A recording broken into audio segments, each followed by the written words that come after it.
and why we are so lucky to have him here today.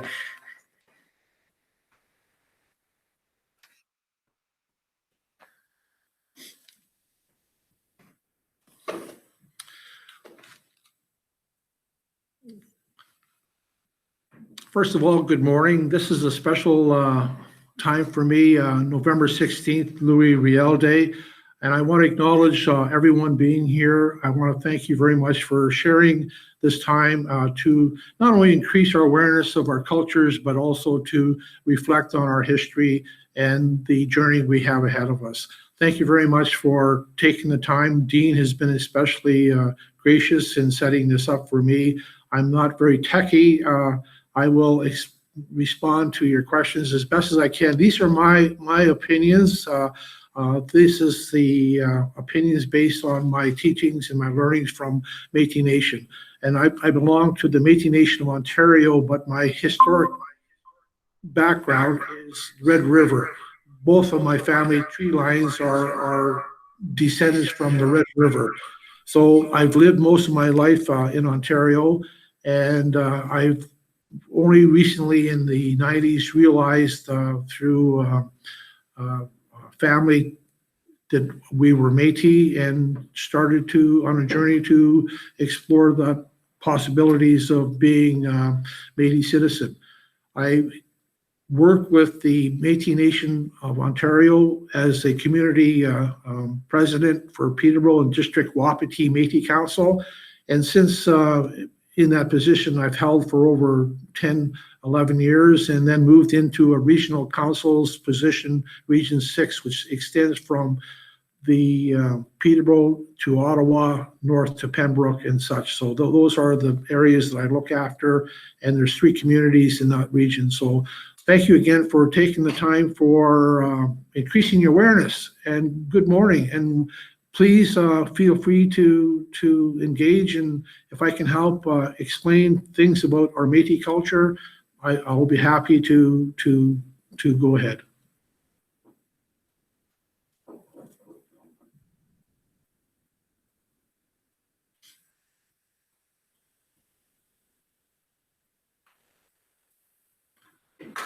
Did you want questions? Sure. Yeah. Oh.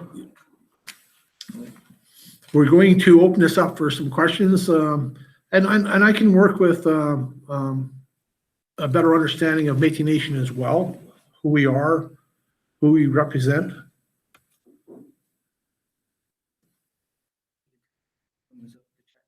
And the chat room is open, so if you have questions, please engage, and we will build on that. Thank you.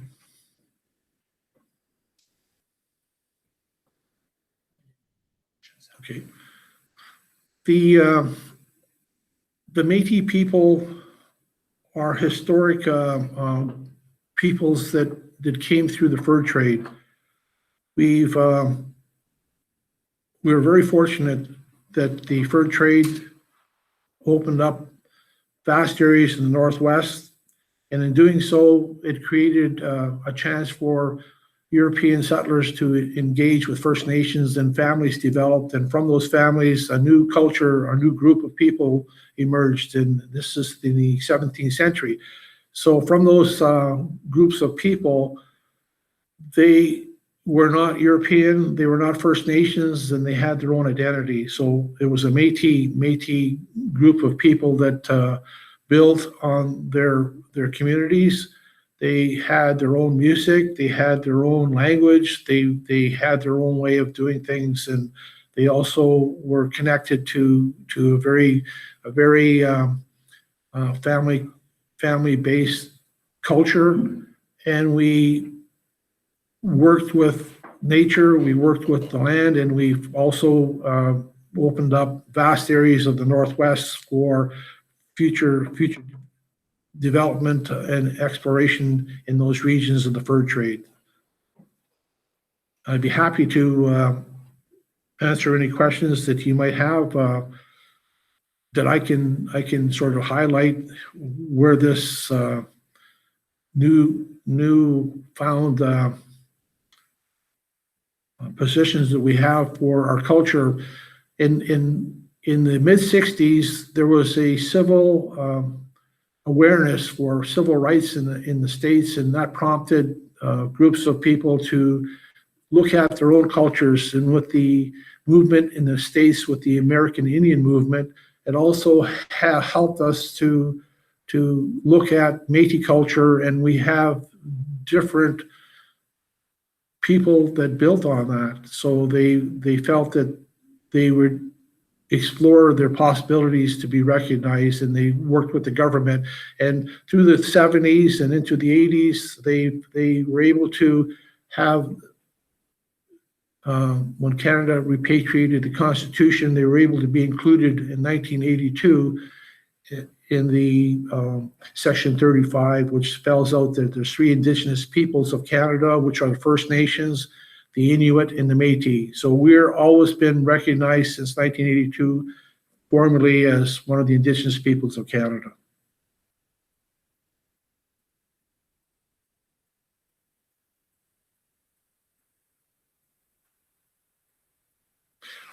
I will have a question here, and it says, can you tell us more about Louis Riel and why it is important? Thank you very much. Louis Riel was chosen by the Métis people to represent the expansion of our communities, so that when the settler population from the newly formed Canada would not move into those areas without respecting the rights of the Métis people and the First Nations that live there. So we formed a government back then. Louis Riel formed a government, provisional government. We had our own laws. We had our own ways of doing business, and we approached Canada at the time with John A. Macdonald's government to guarantee certain provisions when we moved into the Manitoba Act of 1870s. This is the right for education, the right for our religious practices, and also for us to maintain our land, which we possessed for hundreds of years before this. So this was an area that we wanted to make sure that this was happening. And Louis Riel at the time was fundamentally a very strong character, very much so that he was able to build our presence and make it known that we were a peoples, had a nation, and we had vision, and we should be recognized.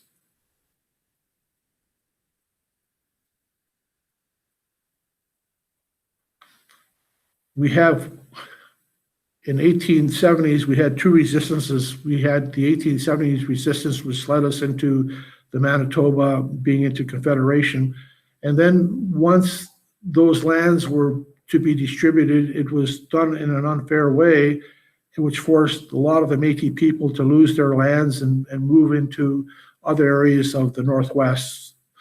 This amounted to 1885, another resistance which happened, which culminated in the Métis people losing a battle at Batoche, in which they were basically put at a loss for their visions to host and have their own territory.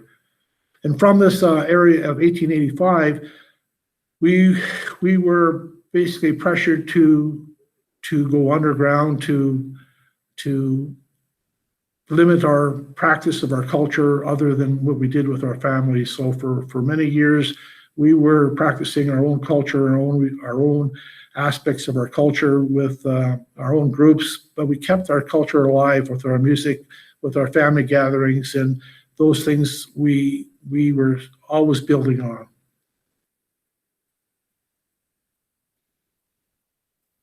This is a great question. Louis Riel Day signifies in November 16th, the time where he was brought to Regina, had a trial, and from that trial, he was decided that he would be executed as a traitor to Canada. He could have he could have perhaps saved his life by legal means, but he chose to stand up for what he believed in, and that alone is why we recognize his efforts towards the Métis people. Off-camera question. Fair enough. To my mind, whenever we talk about Louis Riel, I always think of Gabriel Dumont. Could you speak to Gabriel Dumont's role and his history and how the relationship between him and Louis Riel? My understandings of Gabriel Dumont was that he was a seasoned Métis person. He was spoke languages, many languages. He was an interpreter. He was a huntsman. He was a plains person, and he understood the Métis people, and he was Louis Riel's right-hand man, and he thought that the only way for the Métis people to seek recognition was to engage the colonial forces and to bring them to an understanding that we were not going to be pushed off our lands, and that was Gabriel Dumont. He was a very knowledgeable person. He had a business. He had a crossing where he had a ferry business where he was fundamentally connected to that land, but he had a heart and an understanding for the Métis people. And fortunately, after the uprising, he actually fled to the States, and he joined a traveling circus, and we traveled with Annie Oakley and all that group in those things. We made a living while he was absent from Canada. So he had another life besides being a Métis presence in the Northwest at that time. Very interesting character. I think that he was a very strong individual, and he was quite a hunter and respected too. You want to speak to Yep. Sanchez? Métis people, like First Nations people, are very visual. For us to recognize one another as being who we are, we carried with us the sash, and each sash that we've had, it was a trading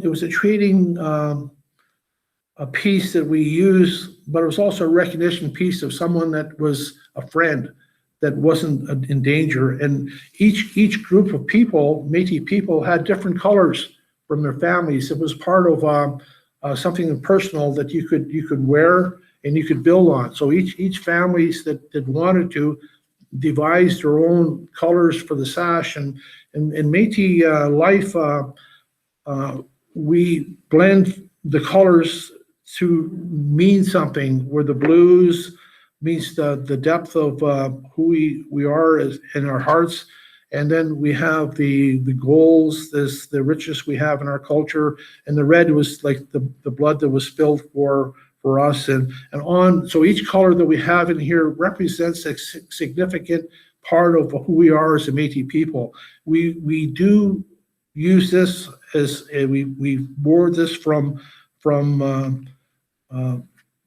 the voyageurs. We've taken this and we've used this now as a part of our identity, and it's very, very strong with us. In the early days, the voyageurs used it as a tool. They carried their things, their belongings, but it also helped them to be protective of heavy loads when they bind their waist with this sash to help them not to be hurt when they carry these heavy loads. Because surprisingly, most people would think that the voyageurs' main way of being hurt would be drowning or being lost into these vast rivers, but it wasn't. Most of their time that they were hurt was through carrying heavy loads, where they were basically caused trouble with their they're lifting and causing medical problems with their inner body. Yeah. Oh, the part of our history too is where we have a rich culture. We have music, and a person of notoriety that I hold dearly asks if a people have to have stories, they have to have language, they have to have they have culture, and part of our culture was of course storytelling. Part of it was beadwork, and the beadwork that I have with me was made by my sister, and it was all hand done. And I'm very proud to wear it. It's part of our histories.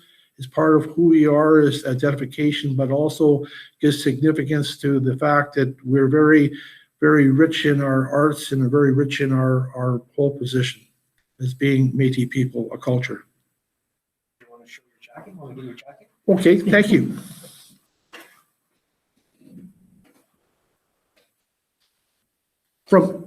Because I'm from out west, I have a heritage, and I have the west. So on the back of my coat, there is a depiction of the buffalo, which was a big part of who we were with the pemmican, and I've also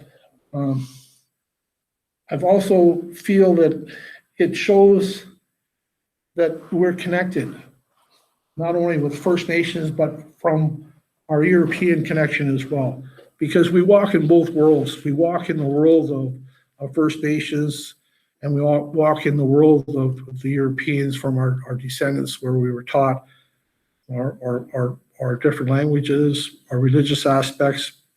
But we also hold the teachings of First Nations very close. We have many things that we share, and we have that family connection, and we never want to lose it. We always want to be a part of a group of people that respect First Nations and our European ancestors as well.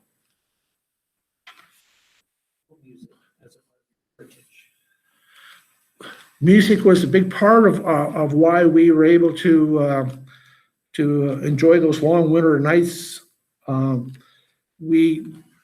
a fiddle was an easy object to transport from village to village, or from county to county, or part of the country. So the fiddle music was very respected.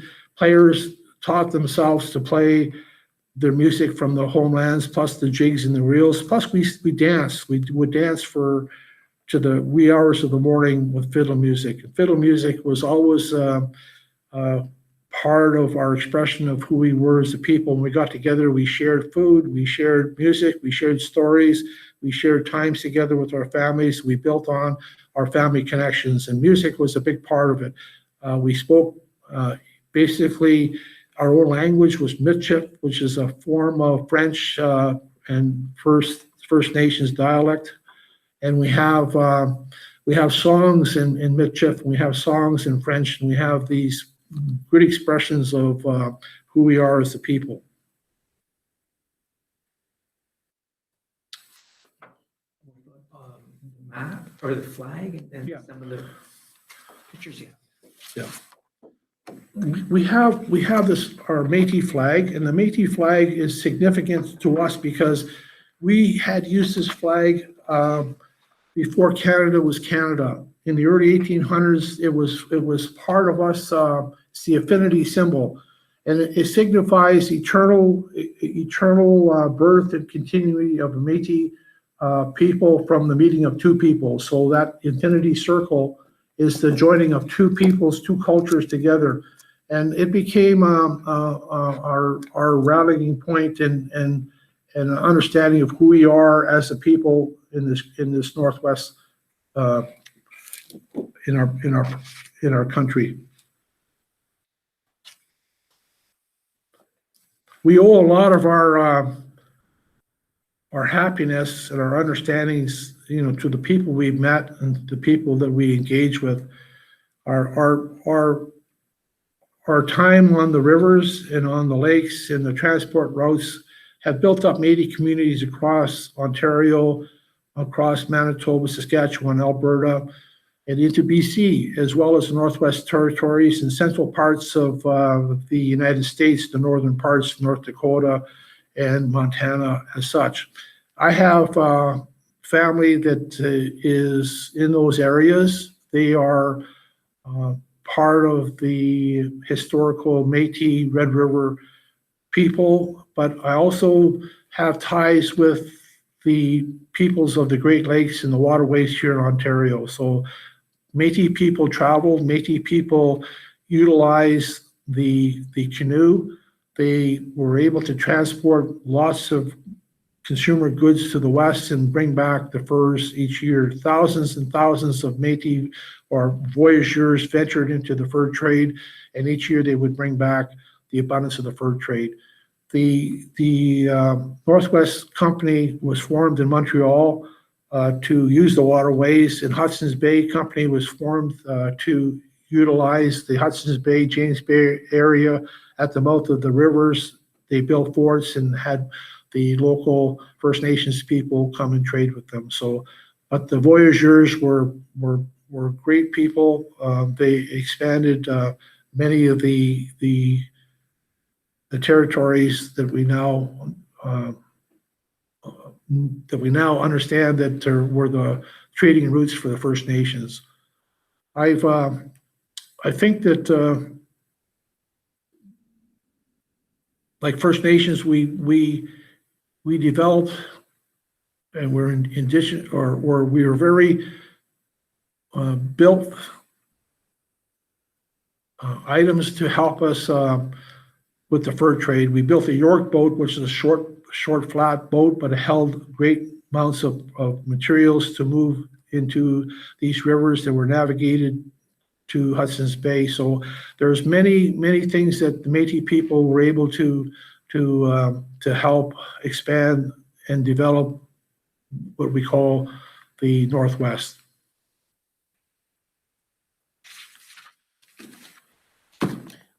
Governance and constitutional relationships as well. That's complicated. We have a Métis National Council, and each province has its own provisional government, and we've aligned ourselves to unify, to work with the federal government on a national accord. In April of 2017, the Métis established a self-government protocol with the federal government to engage into looking at the possibilities of building on our own first self-government position. And the reason we would like to have self-government is that we're not aligned with anyone else. It would be our own framework to look after our housing, our education, our job creation. But basically, it's for us to decide what we would like to do for our own people. And that does not take away from being Canadians. It's just sort of, it helps us to determine what we want for our citizens. If you go across the many cities of Canada, you'll see that there's the Italian, the clubs, and there's the Ukrainian, Polish, Italians. Every culture has a place for them to feel that they're welcome. And this is the same line. We're just asking the government to recognize that we have our own way of doing things, and as an Indigenous people, we should be that should be affirmed. Local initiatives with youth. We have Métis councils across 31 Métis councils across Ontario, and each of the bigger communities has a position for the youth. It has a position for education. We try to develop bursaries in 41 different post-secondary learning schools for Métis citizens to attach themselves to a bursary. We have youth programs. We have different things for our youth to be involved with. They have a voice. They have a position for them to be, and we recognize that our youth is our future. And through education is a key policy for all our citizens, especially when you have a great education. No one can take it away from you. You can build on it. You can achieve yourself those goals that you wish to do. And I think that is fundamentally where everyone should be able to have access to is education. So we're trying to work with that as well. We have this the ability for Métis people to gather, and one of the things we gather and find most people that are willing to come out to is if we have our traditional foods, and we do harvest. We have a harvest policy. We have our people that can go to the land, and they also gather the richness that's out there in the bounty, whether it's nuts or it's the plants or it's the animals. When we bring them back, and we would host a gathering, and we have a feast, and at that feast we all share our stories, our music, our friendship, and our community. So that is a key part of who we are as Métis people. We love to build on our communities, and we love to share, especially our food and our recipes that we passed on from generations to generations, which is good.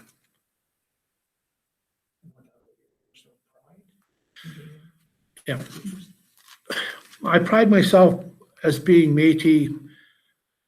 It's something that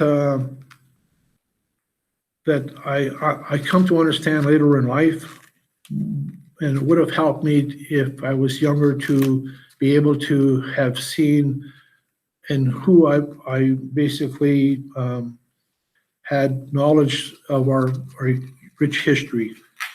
The laws at the time on First Nations, if you married out, you lost your citizenship.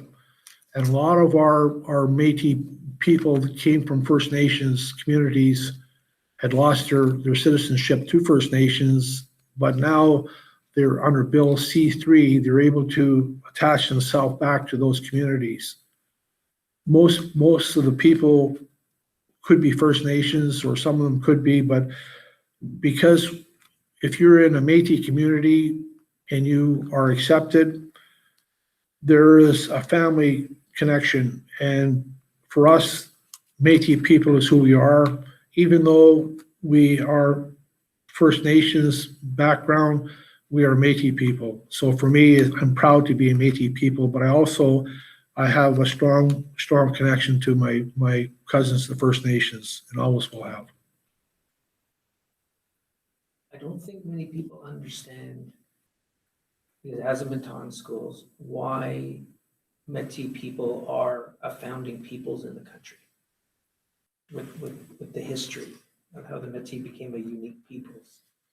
Did you want to go into that? The Métis people always struggle for recognition. From the very onset of colonialism,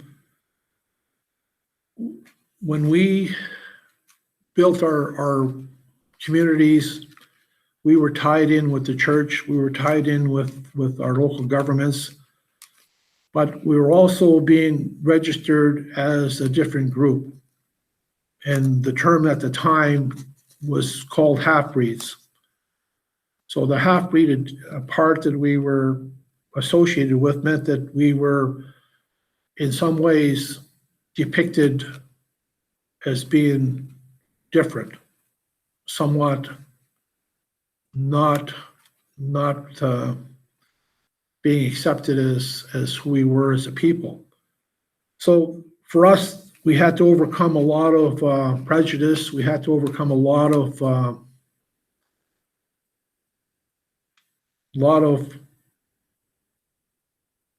jobs, accepting jobs for less pay.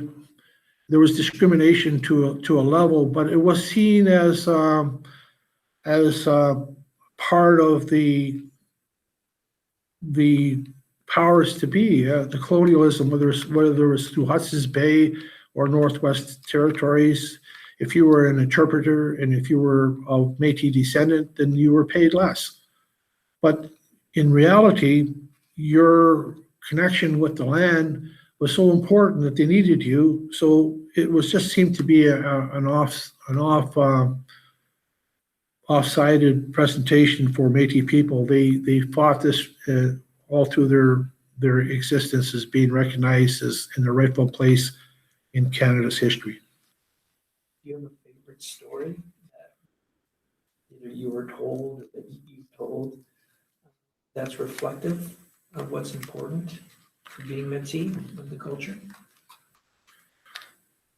Don't put you on the spot, but Yeah, throughout the years, without even realizing it, when our families came together, they would participate in music. They would have house parties. They would have the food. They would have the storytelling, and they'd also have the ability to connect with other family members that came from different parts of the area. And to me, that connection was most important because it kept our culture alive. It kept us so that we practice continually for hundreds of years the same practice we have practiced today. It was part of land or based decisions by the Supreme Court. If you were a people, have you continued practicing these cultural in your area?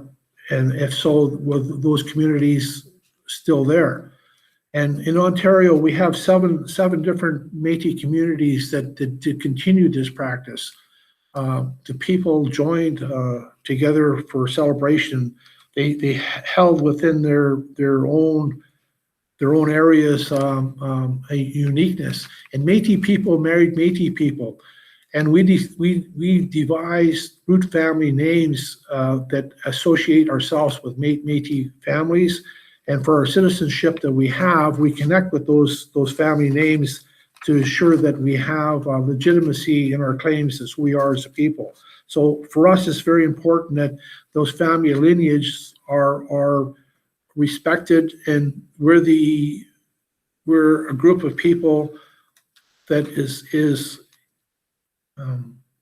working hard to make sure that who we are as a people is not diminished by other people claiming to be Métis people. You have to have your documentation to those roots to the fur trade and to the historical communities of Métis communities. Yep. the virtual aid that you want to use for questions? I would like to have more questions directed towards me on things we would share with you. I think you can just go ahead and just start sharing it. Yep. There's one question that came up was more about Louis Riel Day, which I spoke to from Lynn. And the visuals, did you want to use any of the posters that you have? Oh, Well, anything? Those are fabulous. Yeah. From the Métis kit.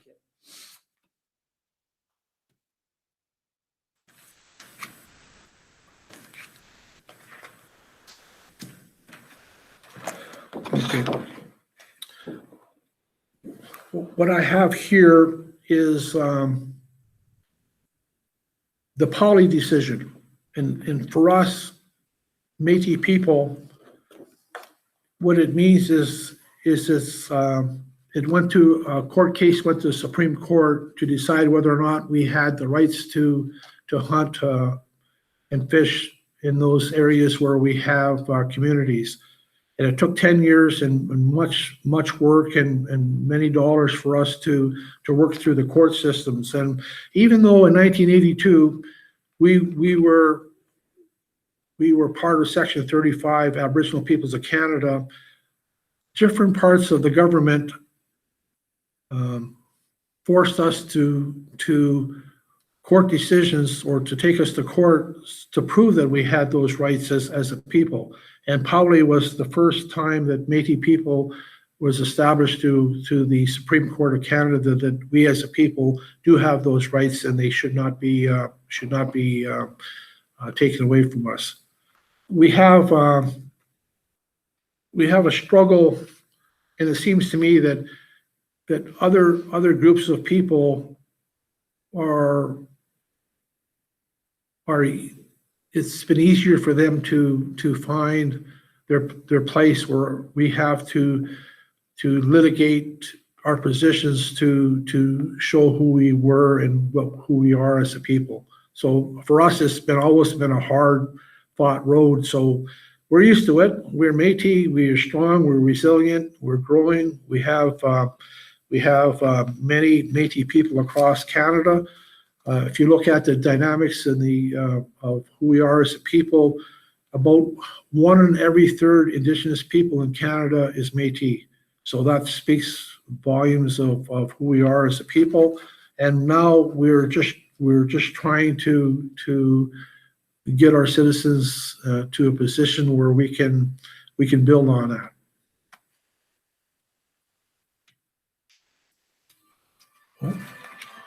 Yeah, that's what I need.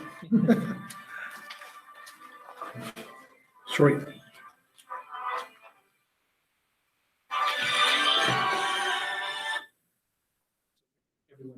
Yeah, sorry.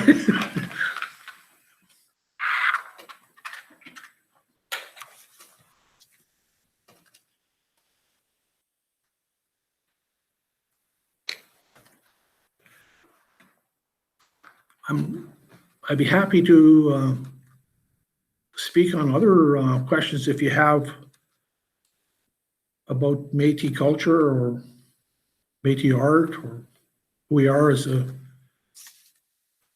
our own communities. Oh, sorry. Turn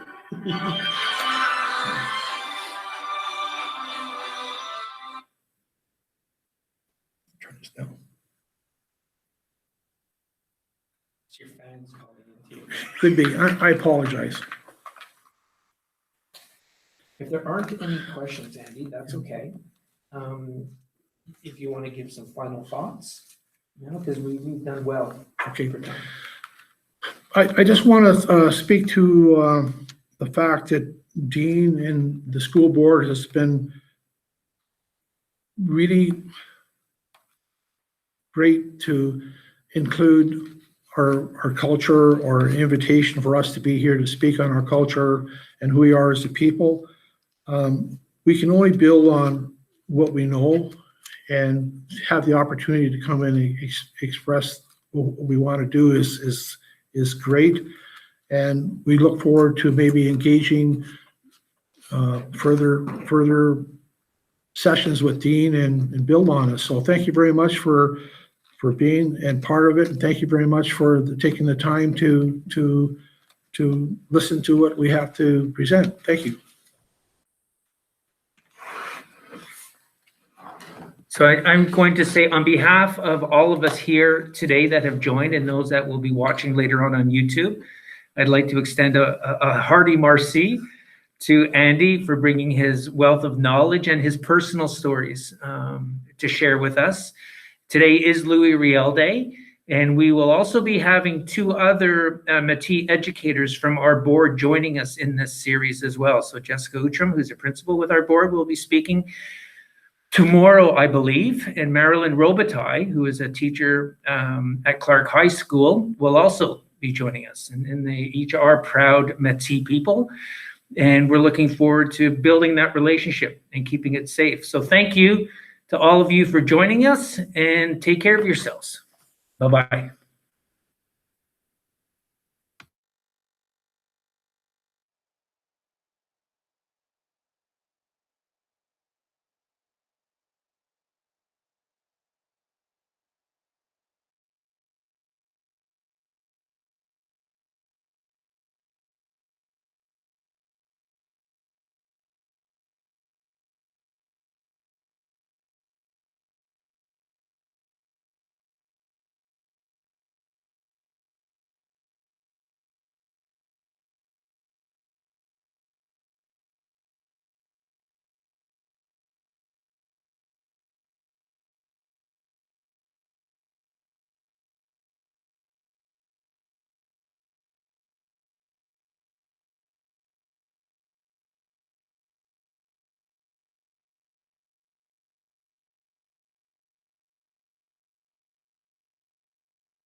So it's